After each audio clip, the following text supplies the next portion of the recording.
Rob Ryan, along with the manager of the Lake Monsters, Jeff Garber, as they get set to take on Lowell in Game 2 of the set tonight. Guys are on a roll right now. What has been the most impressive part of your team so far to you? Well, so far it's been the starting pitching. We've had 5 guys go out there and give us quality innings and attack hitters, set the tone as far as throwing strikes, working quickly, and the defense has followed in suit by making plays behind them. And that's been the key. We've been able to get off to a good start, keep ourselves in the ball game, and allowed our offense to find a way late in ball games to score enough runs to win. Early on, it was definitely the pitching that was getting you through these games, and you were getting timely hitting. Now it seems the offense is coming around. You're seeing a lot more power numbers now. How about the offense and the development of these guys as the season's progressed? Well, what we're pounding is the approach first. With a lot of new guys, we don't really overwork their mechanics. Their style is their style, but we're really trying to instill in them a quality approach about getting good pitches, being patient, but being ready for their pitch, and then not trying to do too much. A lot of these guys are used to aluminum bats, used to doing a lot more than they used to. Instead of, we're just focusing on getting good pitch to hit and driving it hard through the infield. And through that, the guys have made some adjustments. We're getting some better pitches to hit. Their mechanics are shoring up because they're not trying to do too much. And we've been able to come up with some big hits. How about the fundamental aspect of the game? Obviously, you're getting great defense. There's not a lot that you can do about the defense out there during the course of the game, but sacrificing guys over, hitting balls the opposite way to move runners over, this team seems to have a great sense of that as well right now. Well, that's the other thing. We've pounded bunting from day one. We have them out every day early, and we're trying to use those opportunities to teach them how to get a guy on, how to get him over, and how to get him in. It's a simple game, really, when you look at it. So we're trying to use those parts of the game to work on our bunting because it's something that they'll need in the future, but it's also helping them learn how to get on base, learn how to get guys into scoring position.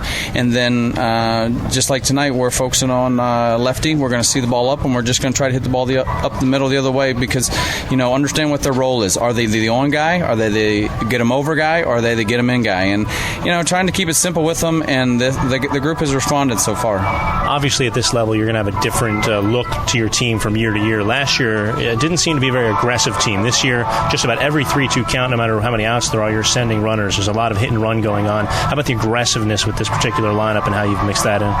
Well, one of the things is just a little more experienced club as far as we have some guys with some major college experience and college experience compared to last year. We were a little younger, and sometimes there's a little uncertainty of what you need to do and how you need to do it and finding out what's aggressive and what's out of control. And this group, we're trying to err on the aggressive side, but they have a sense of the game. They've played in some tough games before, and we're just trying to create things and do things to get our guys in motion, put the bat on the ball, and create some havoc, and hopefully it correlates into mistakes or hits so that we can score one more than them.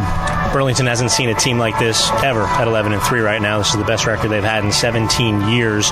What about this mix of guys that you've got? Last year, again, different lineups, different rosters, different personalities. This team already seems to be pretty close with each other. Well, again, that was a priority of getting this group to play together and understand that they're playing for the name on the back, but ultimately for them to be successful, to move up through the system, they have to learn to play together because the big league manager in the end is going to say, how can this guy help me win? And helping them win is working together, and their numbers personally will be better if they learn to work with each other. So we've kind of been instilling that philosophy into them, and they've responded. And like I said, I like the camaraderie in the dugout. I like the camaraderie that we have when we play, when we face with adversity. Somebody's picking them up and not letting them get them down. And I told them don't ever let that change. Whether we go through a bad spell or not, that chemistry is not always there in pro ball. You know what I mean? It's something that every team searches for. I think they have it. Now it's just, can we sustain it and keep it going throughout the rigors of the season? Off to an 11-3 start, Jeff Garber. Thanks for the time and good luck tonight. You bet. Thank you very much. So manager Lake Monsters, Jeff Garber. We'll take a break, and we're not going to take a break. This is going to be on the internet, so that's over.